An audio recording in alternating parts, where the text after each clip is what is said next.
Hello again. Next tournament Magnus played is the Grand Slam Chess Final Tournament in Bilbao in Spain. 2nd to 13th September 2008. And it was kinda looks like it has been like if you did good, so this is the Vi Kan Se tournament. So Magnus did good both in the Vi Kan Se and the Linares tournament, so of course he qualified here for the final. And as you can see, it was a great success for Topalov, who won it. And it must have been a bit disappointing because Topalov and Anand and Kramnik, they were considered maybe 3 highest rated chess players at this time. But Anand didn't do well in this tournament. I chose 3 games here against Aronian, Rajabov and Aronian again. So let's take a look at the first one. So one way where you can find like interesting games is if here, like you can see if it has been game of the day on chessgames.com. So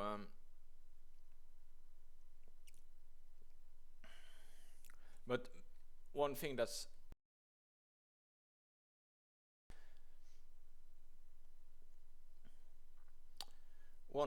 bad is that you don't have like the computer analysis, so I like to copy it over to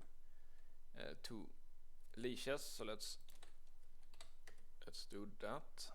Here is, so it looks like this is my account, and I find my study here on Lichess by pressing this one, my studies, and this one is open also, so you can also, if you want to see the games, you can just search for my username and go to my studies and just find this one, or you can just write in these here letters. So I thought I will show you how I do these videos basically.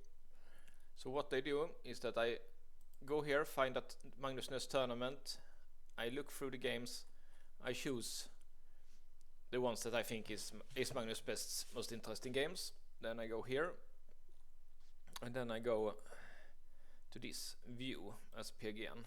So then I get this one here, which I just copy, and I do this, add new chapter, and I'm just gonna paste it in here, and it gets automatically a new chapter.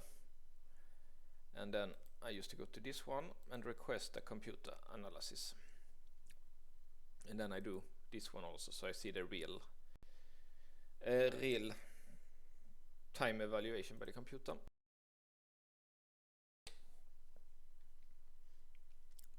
So this is interesting. Aronian is a d4 player, so it's strange that he plays 1 c4.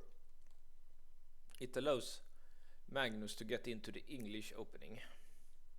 And Magnus, I think Magnus at this time quite often played hedgehog. If he would do something like this, then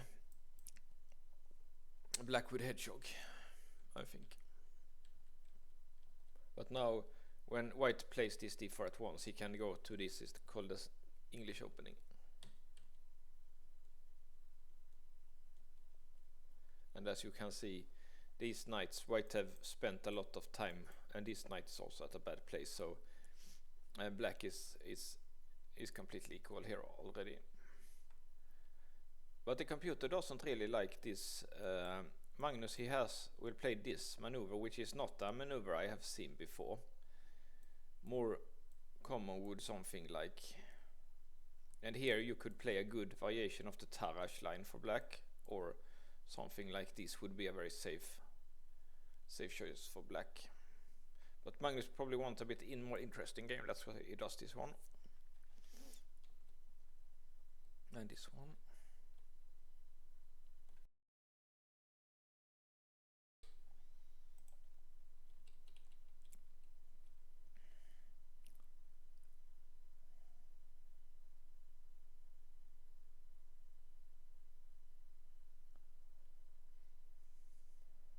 Okay, so computer think it would have been interesting for white to play like this.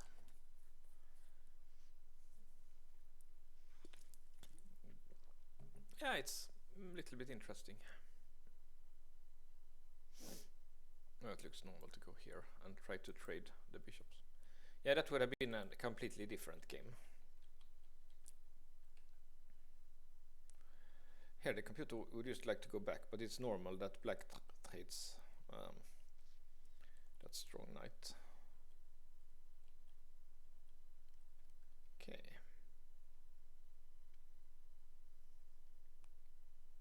So Aronian sacrifices this one.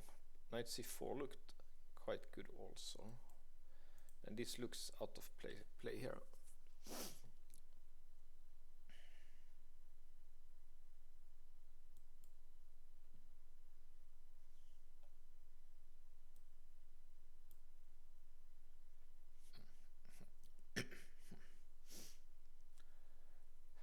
But of course, yeah, maybe if black moves this knight and then like the queen is threatened, then he can trade the bishop and then go for d5. That should be quite okay for black. So let's see how this pawn sacrifices. Then Magnus Rook, that I thought could be a little bit out of play, it got a good value because it won a pawn. But of course, it allowed white to trade it off and get the b file on his own.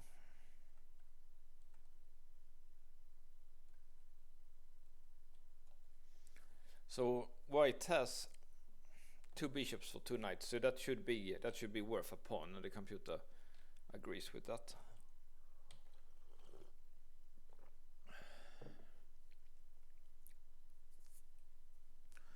So Aronian is going for an attack. Maybe, yeah, computer thinks maybe defending a4 would also have been fine. But let's see here.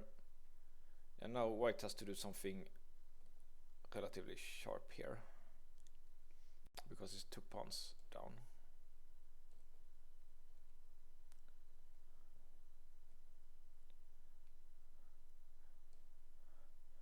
It really looks like, definitely looks like white has enough play for 1 pawn with this weak king here, so it should be fine. But apparently white is making losing mistakes here by giving the check on c2. Black anyway probably wants to do this one, so it's just helping black. Best would have been queen b7.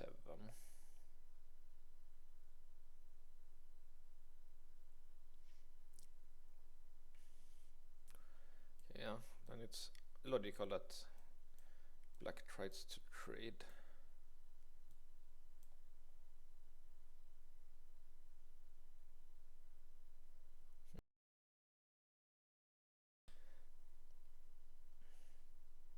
Yeah, it's a draw because white will get his rook behind the pawn. For example, if black tries to do that, it's a double threat. So black counter, maybe black should do this one, and then white gets the rook behind the pawn, and it's supposed to be quite an easy draw. But maybe, yeah, it's somewhat understandable that maybe Aronian doesn't want to suffer that endgame, but I think he would have held that endgame quite easily against Magnus, because I think one of Aronian's best strength is that he's a very patient endgame player and a very patient endgame player. So, but he wasn't patient here, or he might have missed some tactics here later. Let's see what happens. Okay, so he did like this. Yeah, that looks really dangerous, because as you can see, now it's black that gets the attack here. That's worth a lot, of course. And that's solid move. Yeah, it's like they say, you shouldn't give the check. Like, it's better to save the check.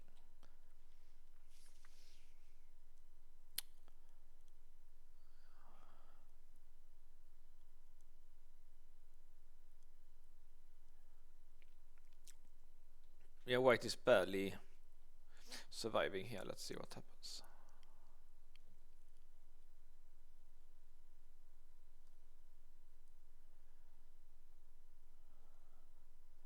Yeah, that was not correct. Like, white king is out in the open, so it's not good to push it down into the safe. But of course, a queen, it would have been much easier for white to hold if it was a rook endgame than a queen endgame, because as they say, all rook endgames are drawn. But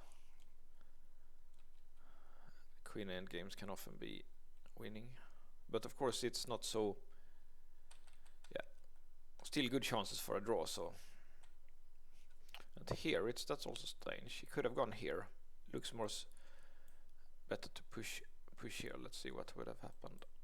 Something like this.